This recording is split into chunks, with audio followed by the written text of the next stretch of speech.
Nada. Então tem o conceito de pecado na Escritura, que é a palavrinha hamartia. Por exemplo, depois de elucidarmos o problema do pecado original, que é a serpente no interior, que é o egoísmo que derrubou o querubim, cabe-nos agora desvendar o conceito de pecados, conforme revela as Escrituras. Então tem o pecado e tem os pecados.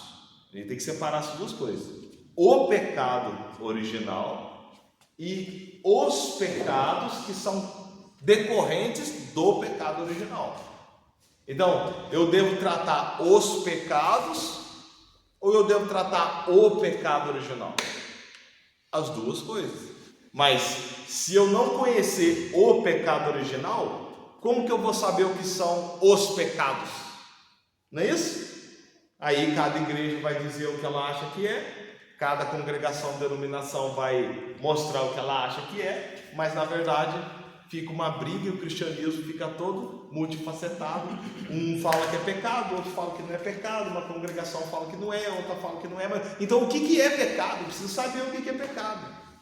Eu preciso saber qual que é a raiz desse problema. E toda vez que você lê essa palavra no Novo Testamento, pecado, no português, a palavrinha lá é hamartia. Amém? Então, hamartia, essa é a palavra grega que se traduz por pecado.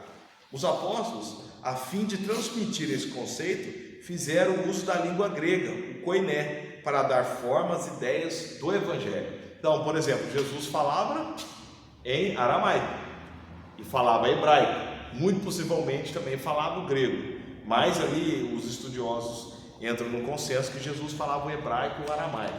Mas por que os apóstolos escolheram o grego para transmitir as palavras de Jesus nos evangelhos?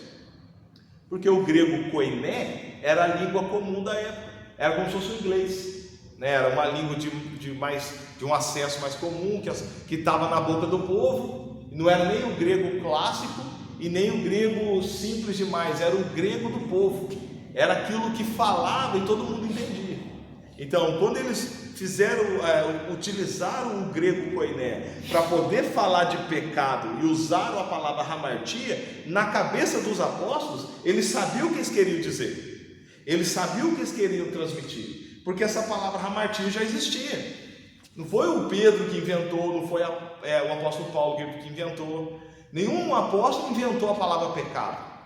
A gente, quando lê na Escritura, acha que só na Bíblia fala de pecado. Não. Se você for ler, por exemplo, os contos gregos antigos, se você ler a cultura grega, ela está cheia de pecado. Se você ler na cultura clássica, por exemplo, da Idade Moderna já, Shakespeare falava de pecado. Alguns filósofos falavam de pecado, começa a falar hamartia. Mas então essa palavra não nasceu na Bíblia, mas eles fizeram uso dessa palavra para transmitir o verdadeiro sentido do que é pecado. Então o que a gente tem que fazer? Reconstruir a ideia de pecado para chegar no que os apóstolos queriam dizer com pecado. Porque eu estou lutando contra o pecado, mas eu sei o que eles queriam transmitir com a ideia de hamartia. Não tem que saber disso? Eles não inventaram essa palavra já existia. Eles apenas pegaram essa palavra do grego koiné e escreveram no Evangelho como assim, isso traduz de forma clara o que Cristo nos ensinou.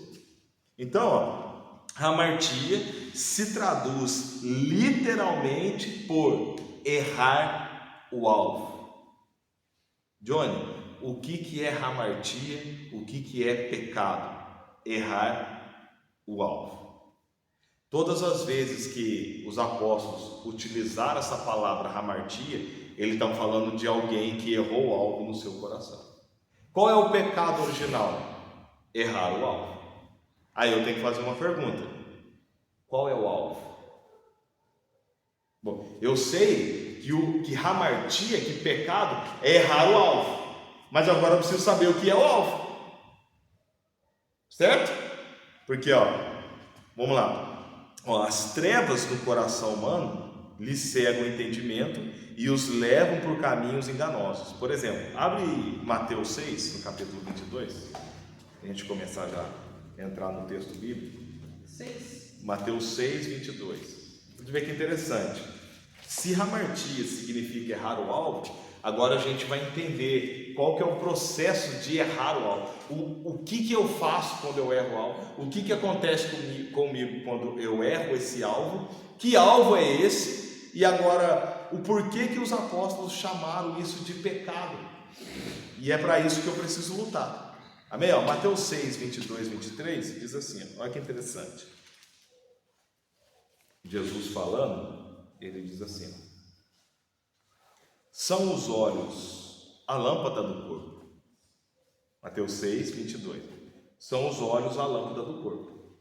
Se os teus olhos forem bons, todo o seu corpo será luminoso. Se, porém, os teus olhos forem maus, todo o seu corpo será em trevas. Portanto, caso a luz que há em ti sejam trevas, que grandes trevas serão. Por exemplo, os olhos são o símbolo do entendimento. As trevas no coração humano levam-no a se ver como alguém completo em si mesmo, como se fosse algo à parte de Deus e se dele não procedesse. Pensando ser algo que não é, passa a viver a dissimulação de uma personalidade ilusória chamada ego. Johnny, o que esse texto tem a ver com o pecado? Por exemplo, os olhos simbolizam o quê? O entendimento, mano. O símbolo do entendimento. Os olhos são a lâmpada do corpo. Não é? A lâmpada não é a luz? A lâmpada não é o entendimento que ilumina todo o corpo? Então, acompanha comigo. Os olhos são a lâmpada do corpo. Poxa, se os seus olhos forem bons, todo o seu corpo será luminoso. Agora, se porém os seus olhos forem maus, todo o seu corpo estará em... O que aconteceu no princípio com o pecado original? O homem agora, ele não se afasta do Criador e começa agora a viver segundo a sua vontade? Ele não começa a fazer uso do seu entendimento? Então o que acontece aqui agora com o homem? O seu coração vai se enchendo de trevas. Por quê? Porque o alvo era Deus, mas ele agora errou o alvo. Isso é pecado.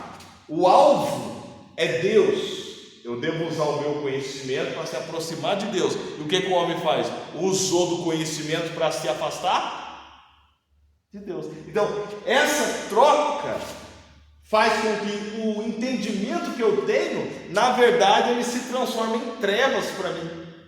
E agora eu sou conduzido pelas trevas do meu coração, pensando que essas trevas são luz. Nasce o quê?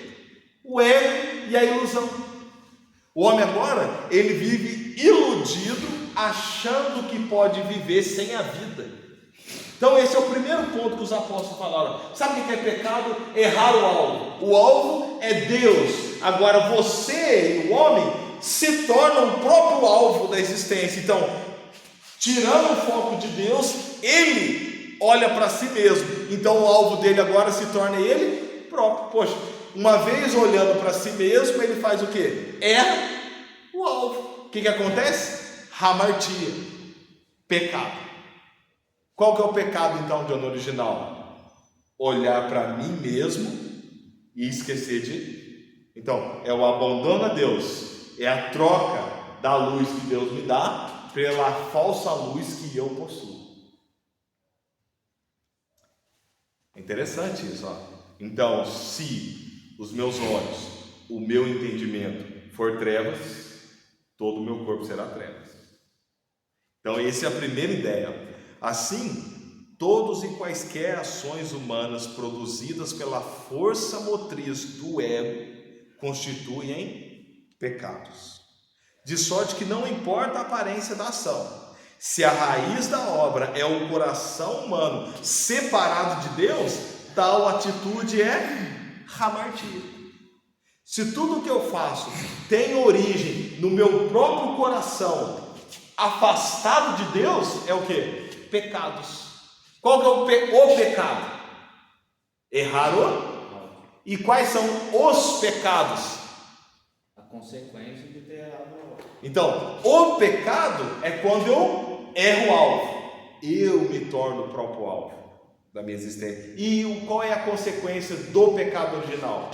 Tudo o que procede do meu coração egoísta, independente da ação, se for a partir do coração egoísta, é chamado de pecados. Você quer ver um exemplo? Mateus 6, olha que interessante, já está aberto aí? Mateus 6, do 2 ao 6, ó. Aqui Jesus mostra o que? Boas ações, mas cuja raiz é o ego. Olha que interessante.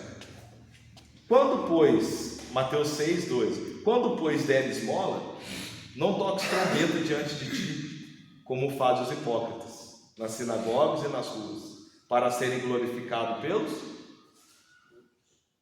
Beleza, dar esmola é uma coisa boa? Hã? Ajudar quem tá com fome é uma coisa boa? Dar dinheiro para quem está precisando é uma coisa boa? Mas por que aqui não era bom? Porque tinha uma outra intenção.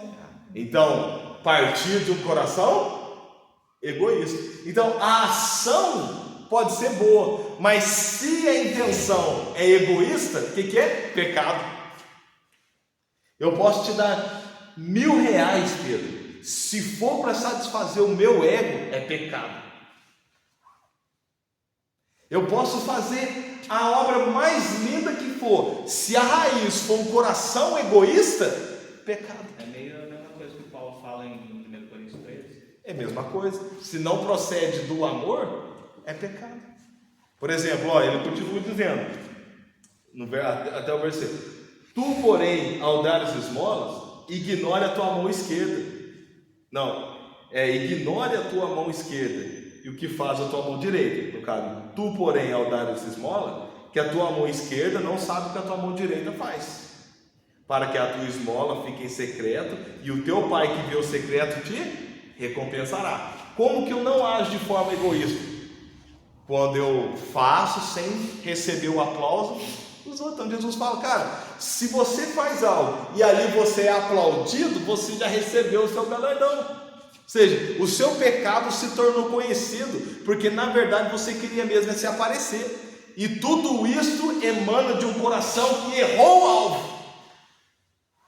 Portanto, até o ato de dar esmola, se o alvo estiver errado, hamartia. Pecado. Ele continua: e quando orardes, não sereis como os hipócritas, porque gostam de orar em pé nas sinagogas e nos cantos das praças, para serem vistos pelos... Agora, oração é uma coisa boa? Orar na praça é uma coisa boa? Orar por pessoas na rua é uma coisa boa? E por que aqui não é?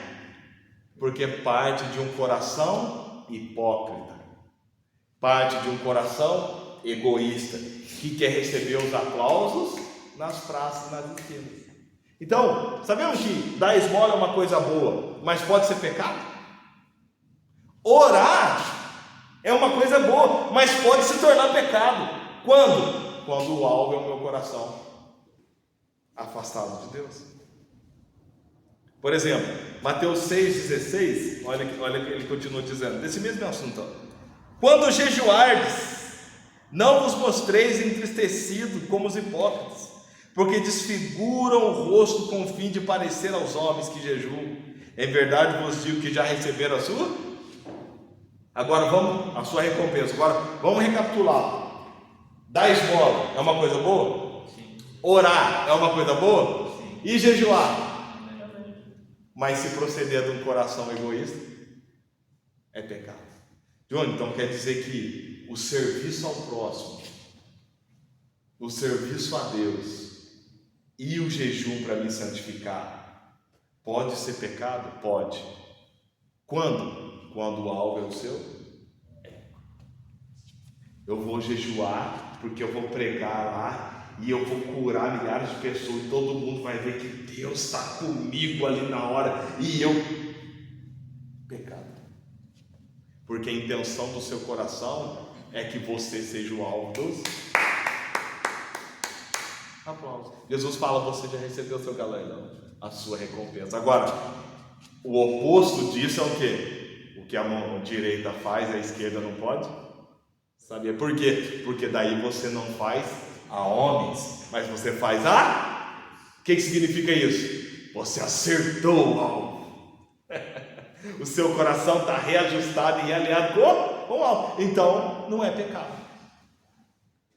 Senhor, Jesus disse, naqueles dias muitos me dirão, em teu nome expulsamos demônio, coisa boa?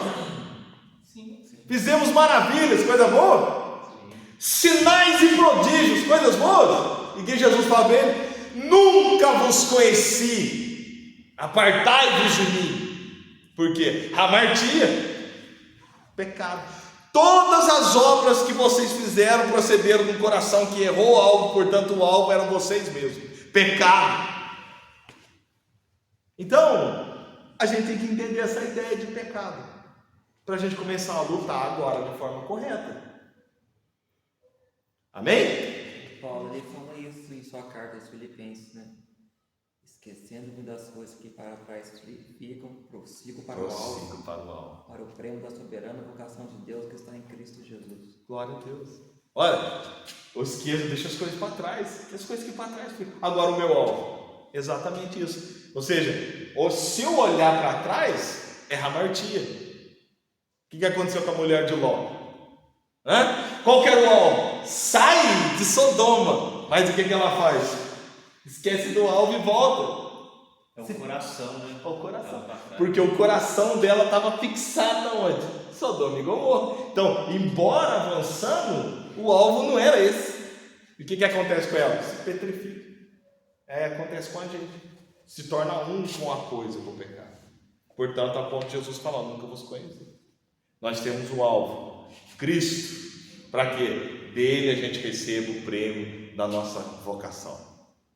É isso, essa é a ideia. Obrigado pela sua irmão. Ou até mesmo se eu entregar o próprio corpo para ser queimado. 1 Coríntios capítulo 13. Poxa, eu posso entregar a minha vida pelo outro, mas se não tiver amor, pecado. Mas como é que alguém é capaz de entregar a vida pelo outro sem amor? O apóstolo Paulo fala isso, tem gente que faz isso. Mas é pecado isso? Se o alvo for o seu egoísmo, é pecado. Então está na hora da gente lutar da maneira certa, com as armas certas, e entender o que é pecado. Pecado é errar o alvo. Os pecados é a consequência desse desvio. Hamartia, portanto, em relação a Deus, é o desprezo à verdade. Isto é, a negação consciente da divindade, que se revela por meio das coisas criadas. Romanos, capítulo 1, a partir do verso 18, olha que interessante. Aqui mostra esse processo de errar o alvo. Romanos 1, verso 18.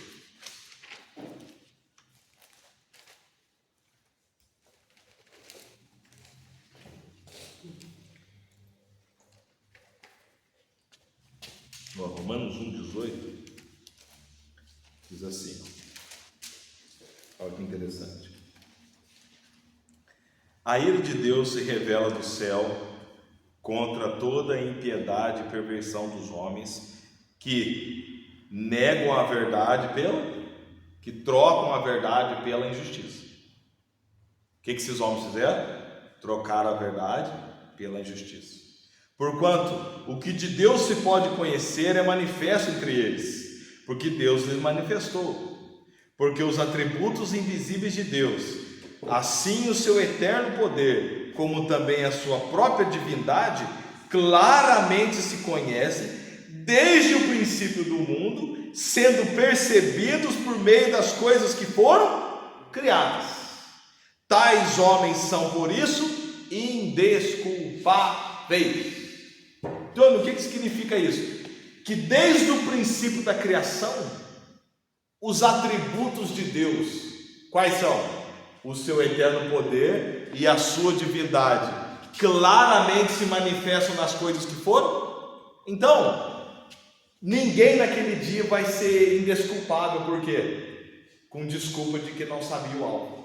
Deus, não, o meu poder e a minha divindade claramente se veem por meio das coisas que foram criadas. Olha o que Deus continua dizendo. Porquanto, verso 21, tendo conhecimento de Deus, não o glorificaram como? Então eles chegaram a ter o conhecimento de Deus? Tiveram a luz? O que eles fizeram com essa luz? Trocaram a verdade pela injustiça. Então, a luz que era para conduzir eles para Deus, eles trocaram pelas trevas. E agora o que eles fizeram? Não glorificaram a Deus como Deus, nem lhe deram graças. Antes, se tornaram nulos nos seus próprios raciocínios, obscurecendo-se-lhes o coração insensato. Está vendo aqui a raiz do pecado? Deus está aqui, se revela em toda a criação. O que eu tenho que fazer? Reconhecer Deus como Criador de todas as coisas, Pai da glória, e focar o alvo da minha existência em participar dessa criação e glorificar a Deus, que é Senhor de todas as coisas. Agora, isso é a verdade. O que os homens fizeram? Pegaram essa verdade e negaram ela. Isso é a queda. Por isso que no Gênesis eu não fico só apenas com Adão e Eva, mas Paulo fala que desde o princípio a humanidade fez isso. Entendeu? Os homens no princípio negaram a Deus a glória. Portanto, que não o adoraram como Deus. E qual é a consequência disso? O seu coração, eles se tornaram nulos na sua consciência e obscureceu-lhes o coração. Então, isso que para eles é luz, na verdade são trevas. Hamartia. Erraram algo. O Paulo está falando aqui, que no princípio a humanidade, os homens, erraram o alvo. E o que Cristo veio fazer? Reajustar a consciência do homem para com o alvo. Poxa. O homem se distanciou de Deus, erraram o alvo. 21. Porquanto, tendo conhecimento de Deus, não glorificaram como Deus, nem lhe deram graças, antes se tornaram nulos em seus próprios raciocínios, obscurecendo-se-lhes o coração insensato. Olha, e mudaram a glória de Deus incorruptível, do Deus incorruptível, em semelhança da imagem do quê? Do homem corruptível.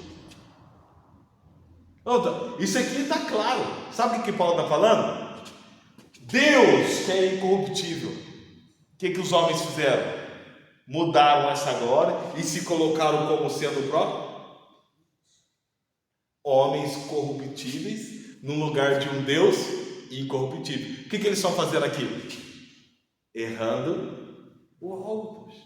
O Deus é incorruptível, mas agora quando eu troco isso e coloco o homem como o centro, o que acontece? Eu me vejo como um ser independente em mim mesmo e me torno corruptível. Então eu erro meu alvo, hamartia, pecado. A gente pode dizer que o povo de Israel fez isso com Moisés. O povo de Israel faz isso até hoje, com Moisés, com Arão. Porque até sempre fala isso. Quando Moisés ele sobe e o povo adora o bezerro de ouro, na verdade eles estão manifestando ali algo que eles já faziam. Já faziam antes. Saíram do Egito com o coração, estava no Egito. Mas para pensar, até o povo antes do diluviano, o coração deles se escureceu, porque a maldade do povo foi tão grande a ponto de chegar nas narinas de Deus, e Deus transou de novo para terra. Deus falou assim, o pecado do homem se acumulou e se amontoou, é a linguagem lá, até os céus. Ou seja, está fedendo aqui em cima.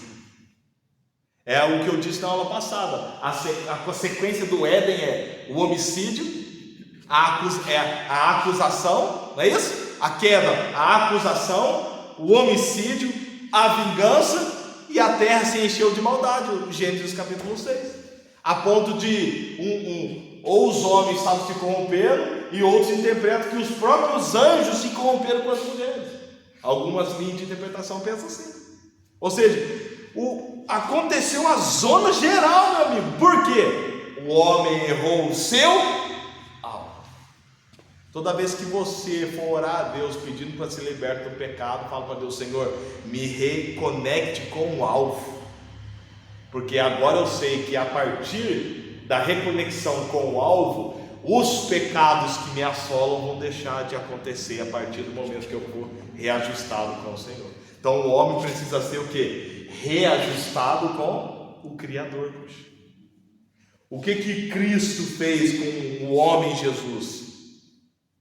Reajustou ele com o Criador. O que Paulo fala, se eu não me engano, agora me falta o texto, ele diz que ele esmurra o seu corpo e o reduz à escravidão, não é isso? Ele bate si mesmo, ele pega esse corpo e reduz ele como escravo, a fim de que? Seguir a Cristo. Eu faço esse corpo meu escravo, eu não deixo que esse corpo me escravize. Olha a ideia de Paulo. Mas Deus não deu uma facilitada para a gente quando o próprio alvo veio em carne e habitou. Por isso que ele amou o homem de tal maneira que ele enviou o seu filho, para demonstrar. Aí que está a ideia. As pessoas acham que lá no Gênesis, a queda pegou Deus de surpresa. Não. Apocalipse 13, verso 8. O Cordeiro de Deus foi morto antes de houver pecado mesmo. Antes de alguém errar o alvo, Deus já tinha acertado e mostrado o alvo. Ou seja, embora vocês vão se desviar nos seus caminhos, eu já preparei a oferta perfeita, o caminho exato, o momento em que vocês podem, o momento e a base pelo qual vocês podem retornar ao alvo, que é o Cristo. Então Deus não errou, Deus não se perdeu, Deus não mudou o plano, não, está tudo conforme a vontade de Deus. Agora o alvo foi demonstrado para nós. O problema é o quê? A nossa idade espiritual que precisa avançar para a gente entender essas coisas. A nossa leitura precisa sair do material e começar a ser espiritual, para a gente poder avançar. Pecado não são coisas, pecado é errar o alvo, e eu erro o alvo, a partir daí acontecem os meus erros. Então eu tenho que entender o que é esse alvo. O alvo é Deus. Então, o que é pecado e hamartia contra Deus? É negar a Deus a glória e a divindade. E o que acontece a partir daí? Eu me coloco como Deus, poxa. Não é isso que o anticristo faz? Ele se levanta e se opõe contra tudo que se chama Deus, a ponto de o quê? Assentar-se no santuário de Deus. É o terceiro templo. Não, o santuário de Deus é o homem. Quando o apóstolo Paulo escreve isso em 2 Tessalonicenses, ele já sabia o conceito de corpo de Cristo, que é a igreja, que é a coletividade dos cristãos. Então, o anticristo se assenta no santuário de Deus, ele está assentado na mente, no coração de muitas pessoas, fazendo deles e selando eles com a marca da besta. Portanto, ele está fazendo com que essas pessoas, no seu coração e na sua consciência, errem o alvo. Por que no Apocalipse capítulo 13 eles adoram a besta, o dragão e a sua imagem? Porque eles negaram a Deus a sua glória, a adoração, a divindade. Portanto, estão errando o alvo. Por isso que ele se assenta como Deus. Não é o homem daqui? Então o anticristo não é o próprio espírito de adversidade no coração humano fazendo com que ele erre o alvo? E as pessoas acham que a marca da besta é só no Apocalipse. Não, João vai falar que o espírito anticristo está presente no mundo já há muito tempo, e muitos anticristos têm surgido. Então, se muitos anticristos já estão no mundo, e se o espírito anticristo já está no mundo, o seu selo, o seu sinal também. Ou não é? Pecado, hamartia. Agora, isso é contra Deus. Agora, por exemplo, ao proceder desse modo, erra o homem o alvo da sua existência, pois este foi criado para dar glória a Deus. Isaías 47:3. O homem foi criado para a glória de Deus. Hamartia em relação à humanidade consiste em negar aos homens o fruto que lhes é devido, pelo exercício da fraternidade universal. O que significa isso? O que é hamartia em relação a Deus? É não render glória a Deus e não reconhecer Ele como o Senhor de todas as coisas, e não reconhecer Ele como a luz que me guia. Amém? Então, se eu nego que Deus é a luz que me conduz, eu crio uma personalidade ilusória, chamada de ego, que faz com que eu viva ilusoriamente, pensando que eu posso viver sem a vida, que é Deus. Então, o homem que errou o alvo é o homem que vive na ilusão de que pode viver sem Deus. A mesma coisa com o querubim. Eu vou construir o meu reino lá para o lado norte, e Deus fica para lá. Eu posso reinar sem ele. Isso é ilusão, isso é o ego, isso é hamartia, isso é pecado. Agora, isso é contra Deus e contra os homens. Por exemplo, hamartia em relação à humanidade se consiste em negar aos homens o fruto que lhes é devido, pelo exercício da paternidade universal. Por exemplo, abre em João 15, no versículo 1. Então, como que eu peco? Primeiro contra Deus e depois contra meu próximo. Você quer ver que interessante? João, capítulo 15. João Evangelho, capítulo 15. A partir do verso 1. Olha que interessante. Olha o que Jesus ensina para nós. Ó, eu sou a videira verdadeira e meu pai é o agricultor. Não esquece, a gente está falando de hamartia. Todo ramo que estando em mim não der fruto, ele corta, e todo que dá fruto ele limpa, para que produza mais fruto. Então, olha a ideia. Cristo é a videira e nós somos o quê? Os seus ramos? O que é o ramo? Não é uma extensão da própria videira? Certo? Ó, aí vem a pergunta: se eu sou uma extensão da videira, eu sou ramo que está na videira, o que eu tenho que fazer? Não, o que o texto diz? Vamos no texto. Dá fruto. Então, em relação à videira, eu tenho que ser o quê? Utilizar o que ela me dá. Em relação aos homens, entregar o seu. Então, a força que faz os ramos crescer vem da onde? Da videira, certo? E a força que produz os frutos através dos ramos vem da onde também? Agora, os frutos são para quem? Para a humanidade. Como que eu nego? Como que eu cometo hamartia com o meu próximo? Deixando de dar o fruto. Negando o fruto da videira. Ou seja, eu fui criado para representar e manifestar a glória de Deus, glorificar a Deus como Criador e pegar o que é de Deus e transmitir para o meu.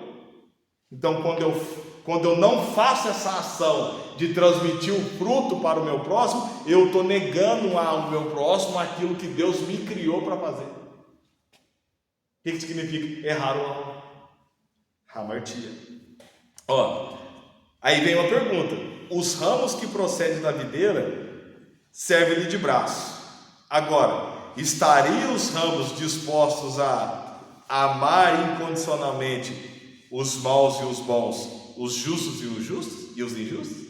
Essa é a pergunta que a gente tem que fazer. Poxa, se eu estou em Cristo, se eu estou na videira e eu sou uma extensão da videira, o que eu tenho que fazer? Agir como Cristo? Agiu. Agora, por exemplo, abre a sua Bíblia aí mesmo, João 15, no verso 12. Olha o que ele diz, ó. João 15, 12. O meu mandamento é este. O que está escrito? Que vos ameis uns aos outros, assim como eu vos. Então, qual que é a ideia? Como que a gente desfaz hamartia? Não, vamos fazer o contrário. Como que a hamartia aparece? Quando eu nego a Deus e o meu próximo. Hamartia, o pecado, negar a Deus. Os pecados, o meu. E como que eu desfaço isso aqui? A Deus e o meu. Então, como que eu resumo a lei e os profetas que estão tentando tratar o problema do pecado? Amando a Deus acima de todas as coisas e o meu próximo a mim. Então, como é que eu desfaço o problema do alvo que eu errei?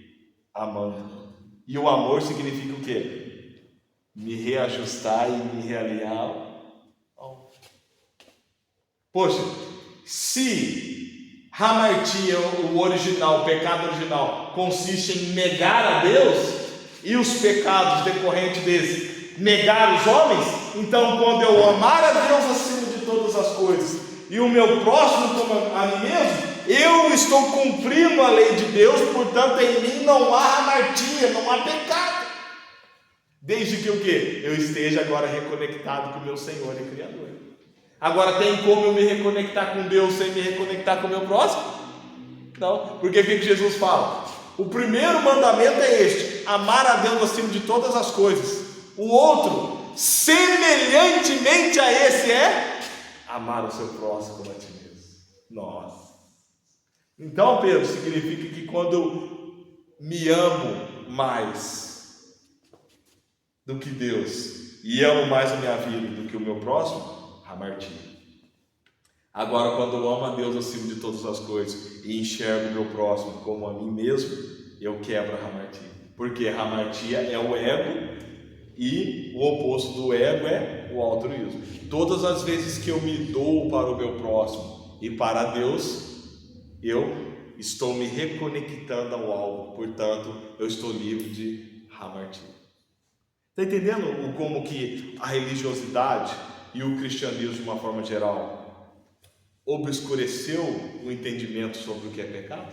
Ô, Johnny, então a gente pode afirmar que, por exemplo, uma pessoa que nunca foi numa igreja, nunca ouviu uma palavra, tipo assim, nem religião tem, vamos colocar a palavra religião, e ela é capaz de amar uma pessoa mesmo de verdade, sem se vangloriar, sem querer algo em troca. Ela é mais próxima de Deus do que muitas pessoas que estão ouvindo a palavra. Você não lembra o que Jesus falou para os fariseus? O que Jesus fala? O pai tinha 2 filhos.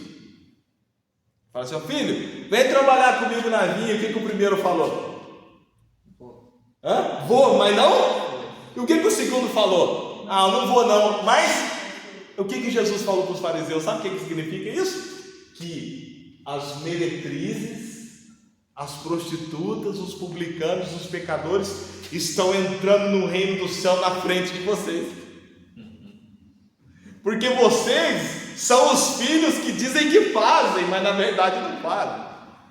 Vocês são aqueles que dizem que vão, mas não vão. Vocês são aqueles que parece que estão servindo ao Pai, mas não. Agora aqueles que outrora falaram não, esses na verdade são os que estão fazendo. Esse é o conceito de Jesus. Olha o que Jesus disse. De novo, muitos me dirão naquele dia: em teu nome fizemos, em teu nome fizemos, em teu nome fizemos, em teu nome fizemos. Não é isso?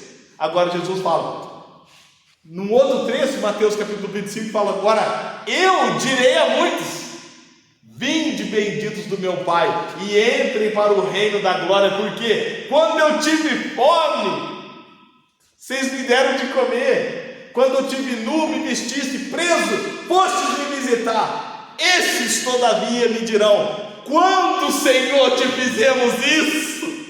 Jesus fala: quando vocês fizeram um desses meus pequeninos irmãos, a mim vocês fizeram. Portanto, vocês venceram a hamartia.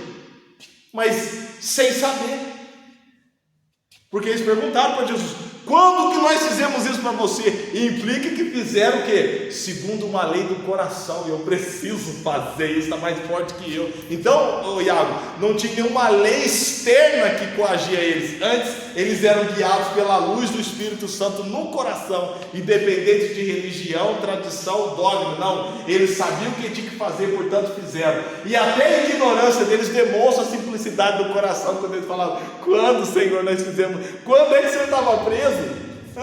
Porque a intenção deles não era aparecer para os outros. Olha, visitaram os presos para não ser aplaudidos. Deram comida para quem estava com fome para não ser aplaudido. Vestiram quem estava nu, mas o alvo não era o aplauso, sabe? Era realmente a ação pela ação. Isso é ser reconectado com Deus, isso é amar o próximo e a Deus acima de todas as coisas. Então, eu preciso vencer esse desvio. Eu posso vir ao culto todo dia, cara, e estar em hamartia. Eu posso dar o dízimo certinho, hamartia, dependendo da minha intenção. Eu posso fazer tudo para Deus, milagres, prodígios, sinais e maravilhas. Em teu nome fizemos isso, Senhor. E os outros aqui, mas a gente nem sabia que está fazendo o Senhor. Tá vendo? Porque eu nem sei que era para ti. O outro falou, não, mas era para ti. Quem não era, estava errado. E quem era, estava certo. Então, tem filhos que dizem que fazem, mas não faz. Mas tem filhos que dizem que não fazem e acabam fazendo. E isso é o conceito. O dar com alegria implica nisso.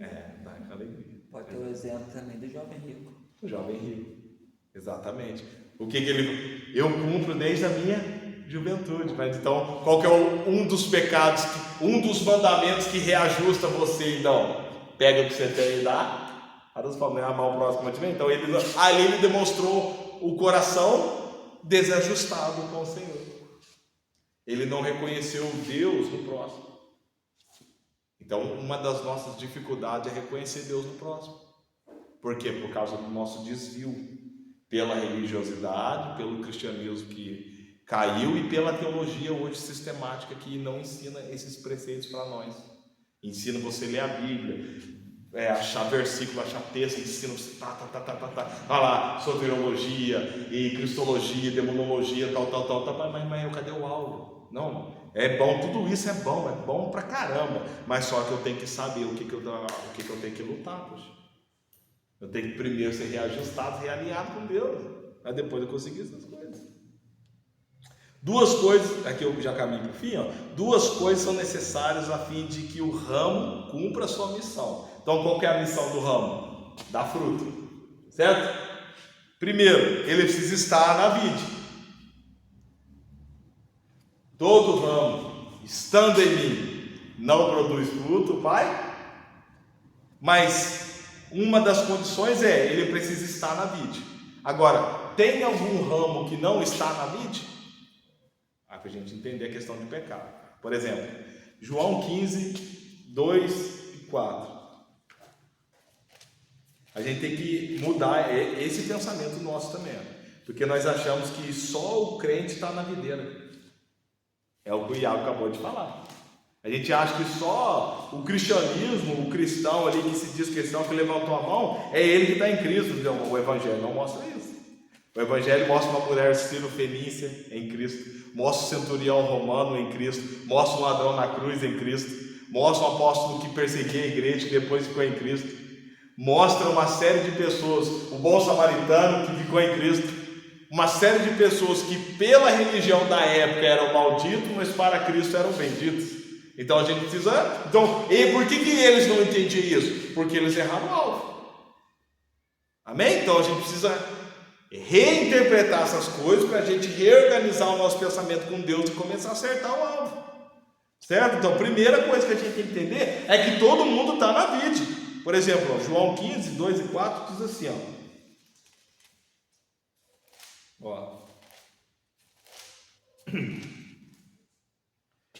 aqui é o texto que eu acabei de ler com você. Todo ramo que estando em mim não der fruto, ele corta, e todo que dá fruto ele limpa, para que produza mais fruto ainda.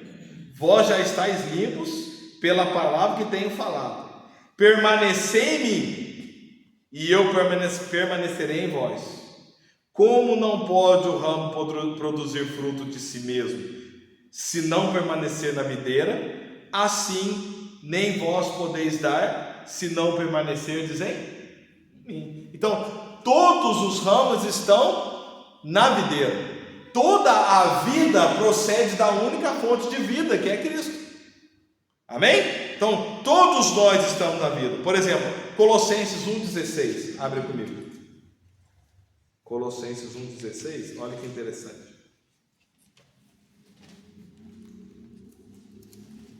A gente acha que as outras pessoas não estão em Cristo, só nós. Isso já é errar o alvo. Tem que reajustar esse pensamento aí.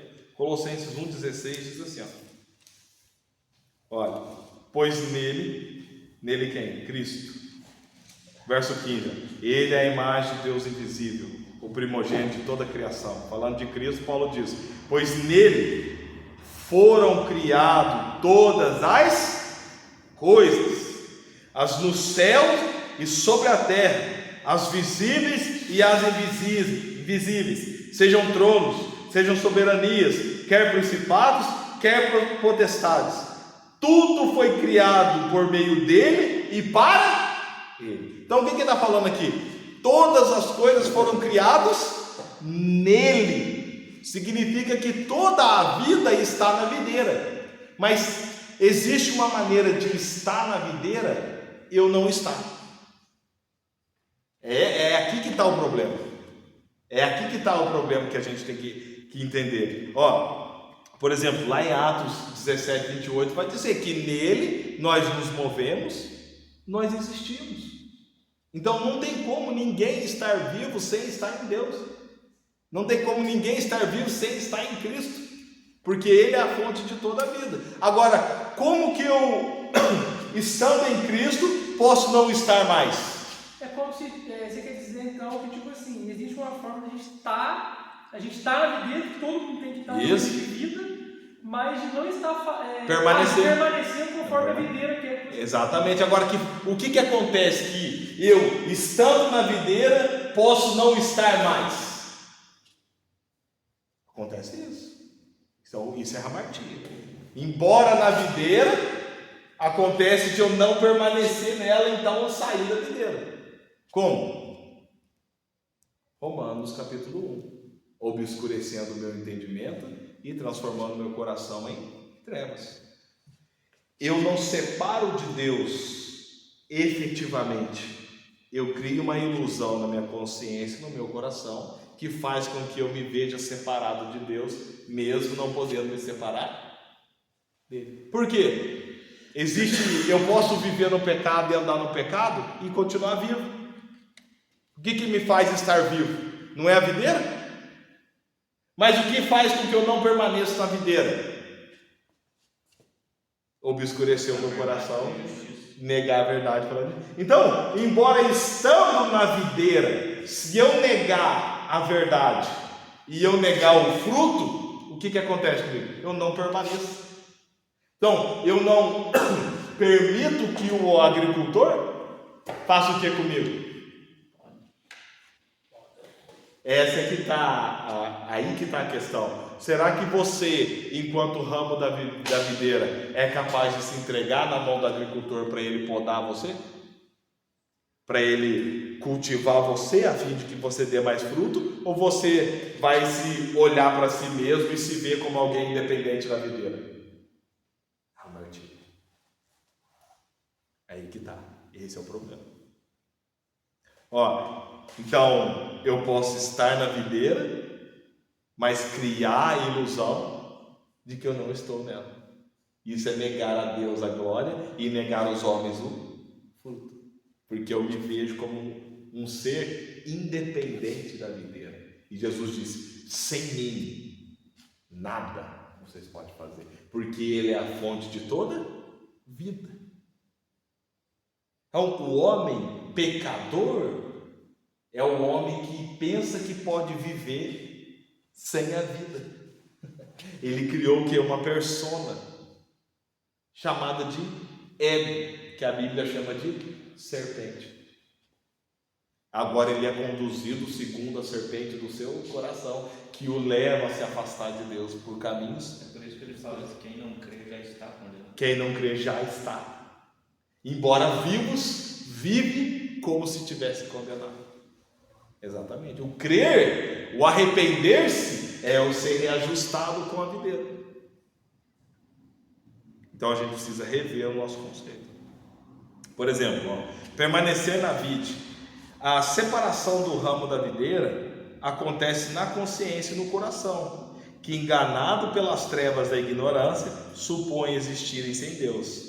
Eis aí a inimizade. Colossenses capítulo 1, verso 21. Eu já vou caminhando para o fim com vocês. Colossenses 1, verso 21. Olha o que diz. Vamos ler pouquinho mais para cima aqui, ó. Verso 19. Porque aprove a Deus que nele residisse toda a plenitude, falando de Cristo, e que, havendo feito a paz pelo sangue da sua cruz, por meio dele, reconciliasse consigo mesmo todas as coisas, quer sobre a terra e quer sobre os céus. Por que Deus precisa reconciliar em Cristo? É a pergunta: por que Deus precisa reconciliar consigo mesmo através de Cristo as coisas dos céus e as coisas da terra? Quem sabe? Por quê? Ele tem? Por meio do sangue de Cristo, Paulo falando, Deus reconciliasse consigo. O que Deus está fazendo aqui? Por meio do sacrifício de Cristo, o que ele está fazendo? Reconciliando consigo as coisas do céu e da terra. O que aconteceu então? Qual é o oposto de estar conciliado? Estar unido. Está brigado, inimigo. Então o que aconteceu? Houve o quê? Uma separação. Não é isso? Quando o casal se separa e depois eles voltam, o que eles estão fazendo? Reconciliando. Então o que Deus está fazendo aqui? Por meio de Cristo, o que Deus está fazendo? Reconciliando o homem. Ele não está fazendo isso? Mas só que não só as coisas da terra, Pedro. As coisas do... Então, hamartia danificou tanto os céus como a terra. Então, os céus hoje, não pense que tem um anjo com o bumbum de fora tocando arco, está tudo certinho. Não. Também precisa de reconciliação. Porque o querubim na eternidade passada fez o quê? Separou da videira na sua consciência, no seu coração. Então, houve o quê? Uma prostituição. Houve o quê? Uma separação. Que acontece na consciência e no coração. Tanto no céu como na... Por isso que eu disse que o que acontece aqui é o espelho do que aconteceu. Então, houve uma inimizade no céu, e essa inimizade foi transferida para a terra. E Deus, o que ele fez? Eu vou matar! Não, o que eu vou ter? Eu vou reconciliar. Eu vou trazer todas as coisas a mim por intermédio de quem? Cristo Jesus. Então, qual que é o nosso alvo? Cristo. Qual que é o alvo da reconciliação? Cristo. Qual que é o alvo da paz? Cristo. Ele diz aqui, verso 19: porque aprove a Deus que nele, em Cristo, residisse toda a plenitude, e que, havendo feito a paz, qual que é o oposto de paz? Guerra. Então o que tinha? Agora, a guerra parte de Deus para com os homens e com os anjos? Não, a guerra parte de quem? Dos anjos, dos homens para com Deus. Poxa, Deus não tem inimizade com ninguém, Deus não está irado com ninguém. O que aconteceu? O homem, os seres espirituais, pela ignorância do seu coração obscurecido, fizeram guerra contra o Criador. Não foi isso que fizeram contra Jesus aqui na terra? Então foi isso que fizeram com o Criador lá no céu. Nossa, isso é hamartia, pecado. Negaram a Deus a glória e fizeram de si mesmo a imagem do Deus corruptível. Romanos capítulo 1. Então, por meio da cruz, por meio dele, reconciliasse consigo mesmo todas as coisas, quer na terra, quer nos céus. E a vós outros também, que outrora éreis estranhos e inimigos. Agora, o que está escrito aí? Inimigos no quê? O que está escrito na sua mão? O verso 21. No entendimento, pelas vossas obras más. Então, na onde que eu era inimigo? No entendimento. Está vendo onde que acontece a hamartia, Pedro? Está vendo aonde que eu crio a ilusão de que eu posso estar fora da videira? Houve um caos na eternidade por falta de Porque eu troquei a luz. Fui conduzido pela minha própria luz. E a minha própria luz é trevas. Então trevas a Bíblia chama de ignorância. Falta de conhecimento. E o meu povo peca, meu povo comete hamartia por falta de... E a vida eterna consiste em conhecer a Deus. Agora você se alimentou da árvore do conhecimento do bem e do mal. O que você tem que fazer? Conhecer a Deus. Para que você não cometa hamartia. Está claro até aqui? Ó. E havendo feito a paz pelo sangue, verso 20, por meio dele reconciliasse consigo todas as coisas. 21. E a vós outros, que também outrora erais estranhos e inimigos, a inimizade aqui, ó, hamartia. Inimigos no entendimento, pelas vossas obras malignas. Um entendimento obscurecido me torna inimigo de Deus, que faz com que eu cometa pecado, hamartia, e comece a produzir obras malignas, a multiplicação do meu comércio. Isaías fala sobre isso, 59. As vossas iniquidades fazem separação entre vós e Deus. Exatamente, obrigado. Exatamente. E as vossas obras são como trapos de imundícia, não serve. Porque a obra que serve são as obras que Deus preparou de antemão para que andássemos nela. Olha para você ver, as nossas iniquidades fazem separação da gente com Deus. Por quê? A gente vive segundo o nosso coração obscurecido. Quer ver que interessante? Por não amar a Deus e a humanidade, o ramo se nega a permanecer ligado à videira. E, consequentemente, a produzir o fruto do amor, que é o benefício ao próximo. Eis a síntese do que se entende biblicamente por hamartia. Egoísmo. Ego. Pedro, que horas que é aí? 10:09. Ó. O homem agora faz do seu braço mortal a sua força. Jeremias capítulo 17. Antes de abrir Jeremias, tem um salmo que veio aqui na mente agora. Salmo capítulo 2. Olha que interessante esse salmo aqui. Olha, deixa eu ver se é isso mesmo. Tomara que eu esteja certo. Salmos 2 diz assim, que legal. Olha aqui, olha a reflexão do salmista. Amém? Olha o que diz, verso 1. Por que se enfureceram as nações? E os povos imaginam coisas vãs. Os reis da terra se levantam, e os príncipes o que eles fazem? Conspiram contra o Senhor e contra o seu ungido, dizendo, presta atenção, olha para mim aqui, olha para mim, não lê Senhor não, o que não? Por que as nações se enfurecem? O salmista tendo uma revelação. Por que as nações se enfurecem? Por que os homens pensam coisas vãs? O que a gente está falando aqui. Por quê? Porque os reis e os príncipes conspiram contra o Senhor e contra o seu ungido.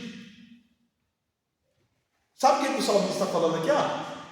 Os homens e os seres criados, eles conspiram contra o Senhor e contra o seu ungido. O que acontece? Hamartia, pecado, Satanás, diabo, adversário, conspiram contra. Ou seja, os homens, os seres, toda a criação caída se reúne no propósito de contra. E olha o que eles falam, dizendo, verso 3: rompamos os seus laços e as suas algemas. É isso? Olha o verso: rompamos os seus laços e sacudamos de nós as suas algemas. Quem que tem os laços e quem que tem as algemas? Vamos interpretar isso aqui, para a gente terminar. Os homens, vamos, de novo, presta atenção. os homens estão o quê? Conspirando contra Deus. E o que eles estão falando? Vamos tirar de nós os laços que nos mantêm e as algemas que nos mantêm presos lá. Então, na linguagem simbólica, no princípio, nós estávamos o quê? Ligados a Deus. Mas o que o homem fez depois? Rompamos de nós os laços e as algemas que nos mantêm ligados a Deus. É uma conspiração que aconteceu. Aí ele vai continuar dizendo que o homem zomba de Deus, que o homem ri de Deus, que o homem se afasta de Deus. Mas aqui, só nesse pedacinho que eu lembrei agora, é para demonstrar como que a criação se organizou para se romper e se desatar de Deus. Isso é uma ilusão do pecado. Vamos nos distanciar dele. Por exemplo, em Jeremias 17, 5 a 6, quem abriu aí? Alguém abriu? Jeremias 17, 5. A partir de tudo isso que a gente faz, que a gente falou aqui, quando o homem ele cria essa ilusão de poder viver sem Deus, bom, já que, Pedro, a minha força não está em Deus, a minha esperança não está em Deus, então vai estar onde? Homem. Então vamos falar. Assim diz o Senhor, verso 5: maldito o homem que confia no homem, que faz da carne mortal o seu braço e aparta o seu coração do Senhor. Está vendo? Não é o homem que confia no outro homem, é o homem que confia na sua própria carne. Agora, a maneira dele viver é segundo o seu braço. A partir daí, o que ele faz? Aparta o seu coração. Nossa. Então, primeiro eu caio na consciência, depois o meu coração é obscurecido. Hamartia, pecado. Porque, verso 6, porque será como arbusto solitário no deserto, e não verá quando vier o bem. Antes morará nos lugares secos e desertos, na terra salgada e na vida. Qual que é a metáfora aqui? O homem que confia em si mesmo se isola, se afasta. É como uma árvore no deserto. Ou seja, ele, na verdade, pensando estar vivendo, ele está se afastando da vida. Agora o verso 7. Bendito o homem que confia no Senhor, cuja esperança é o Senhor. Por quê? Porque ele é como árvore plantada junto às águas, que estende as suas raízes para o ribeiro, e não receia quando vem o calor, mas a sua folha fica verde, e no ano de sequidão não se perturba, nem deixe de dar frutos. Enganoso é o coração mais do que todas as coisas, e desesperadamente corrupto. Quem conhecerá? Caramba, que isso aqui é Jeremias falando, Pedro. Pelo menos 400 a 500 anos antes de Cristo. Parece que escreveu. Isso aqui é Jeremias falando 500 anos antes de Jesus. Falando, cuidado para você não depositar sua força no seu braço, e cuidado para você não distanciar o seu coração. Hamartia. Jeremias falava isso aqui. O coração é mais enganoso que todas as coisas, desesperadamente corrupto. Eu, o Senhor, esquadrinho o coração e os pensamentos. Está vendo onde é que a gente se afasta de Deus? Onde é que a gente se desvia de Deus? No coração e na consciência. Aqui é o problema do pecado. E isso para dar a cada um segundo o seu proceder, segundo o fruto de suas obras, de suas ações. Então, para a gente terminar, os pecados, portanto, não possuem nenhuma relação com comidas e bebidas. Não é isso que a religião fala para nós hoje? Por exemplo, abre em Colossenses capítulo 2. Lê depois a carta aos Colossenses em casa, você vê que maravilha que é. Lê ela inteirinha com calma. Ó, Colossenses verso 2, capítulo 2, verso 16, o que diz, ó? Ninguém, pois, vos julgue por causa de comida e bebida, ou dia de festa, ou de lua nova, ou de sábado. Poxa, o que o apóstolo Paulo está falando? Ele está falando hamartia, não é essas coisas. Pecado não é comida, pecado não é bebida, pecado não é dia da semana, pecado não é festa bíblica, não é essas coisas, presta atenção. Verso 16, ninguém, Colossenses capítulo 2, verso 16, ninguém, pois, vos julgue por causa de comida, por causa de bebida, ou de dia de festa, ou de lua nova, ou de sábados, porque tudo isso tem sido sombra das coisas que havia de vir. O corpo, porém, é Cristo. Ninguém se faça árbitro contra vós outros, pretextando humildade, culto aos anjos, baseando-se em visões, baseando-se em visões, enfatuado, sem motivo algum, na sua mente carnal. E não retendo cabeça, o qual todo o corpo, suprido e bem vinculado por suas juntas e ligamentos, crescem, que procedem de Cristo. 20. Se morrestes com Cristo, para os rudimentos do mundo, porque, como se vivesseis no mundo, vos sujeitais de novo a ordenanças, não manusieis, não proveis, não toqueis aquilo outro, segundo preceitos e doutrinas de homens.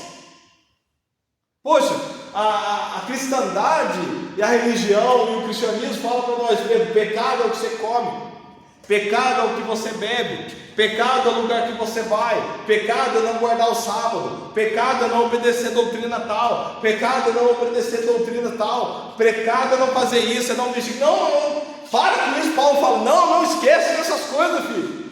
Olha o que ele vai dizer no verso 23, ó: tais coisas, com efeito, tem aparência de sabedoria, é só fachada,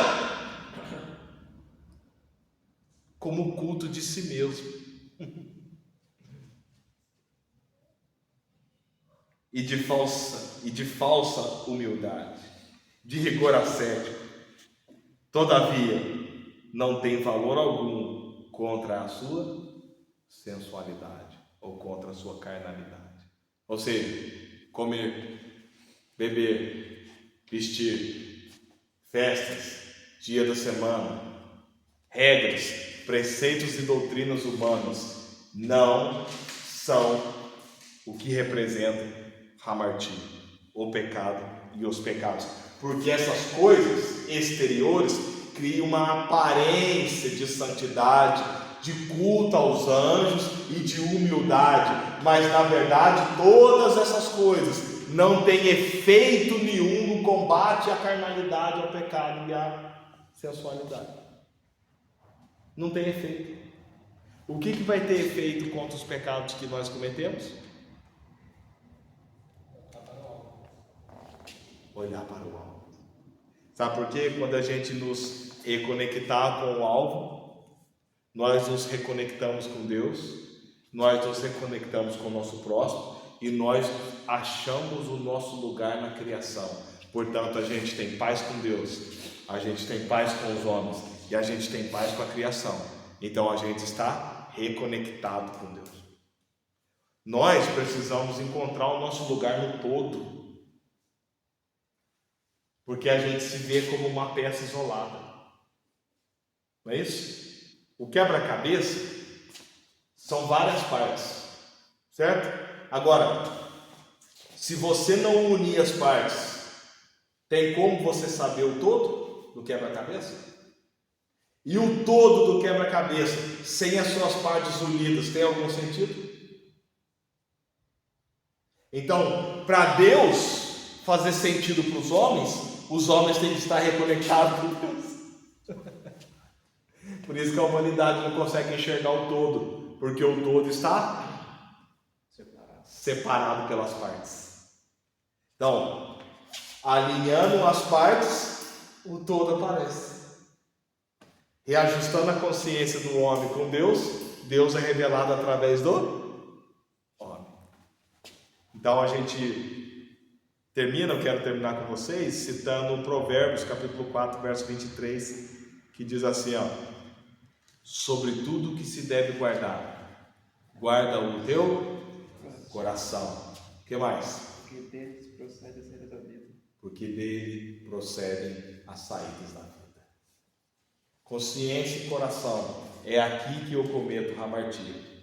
É aqui no meu entendimento que eu me afasto de Deus e é no meu coração que eu me afasto do meu próximo.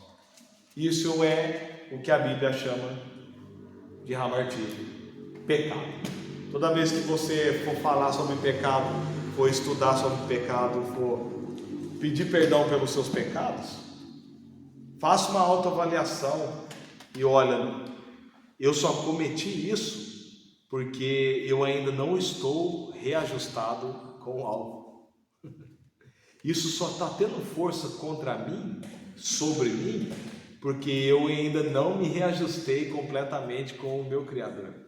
Ou seja, eu preciso ter paz com Deus, paz com os homens e paz com a criação. Aí eu preciso me reconectar com a criação, com as criaturas, com o meu próximo, para que então o todo da criação de Deus possa fazer sentido. O que Jesus disse para os seus discípulos? O mundo só vai reconhecer que eu estou em vocês quando amarem uns aos outros. Amém? Vamos orar?